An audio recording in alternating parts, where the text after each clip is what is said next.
এই অতিথি পাখিগুলো বাংলাদেশে খেলাধুলা করছে, দেখছেন? সুবহান আল্লাহ।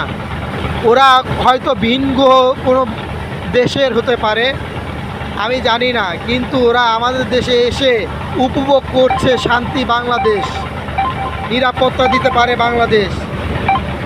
আসুন পাখিকে ভালোবাসি, দেশকে ভালোবাসি, মনটা জুড়িয়ে যাবে আপনার কিচিমিচি শব্দ।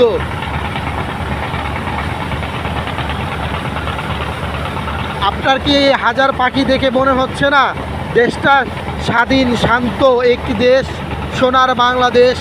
আসুন দেশটাকে ভালোবাসি, দেশের মানুষকেই ভালোবাসি। কে হিন্দু, কে মুসলমান, কে বৌদ্ধ, কে খ্রিস্টান জানি না, সে শুধু মানুষ। একটা মানুষ আরেকটা মানুষকে মিলেমিশে থাকতে পারি, খেলাধুলা করতে পারি। দেখেছেন এই অতিথি পাখি তা কিচিমিচি শব্দে পুরা দৃশ্য ধারণ করলো।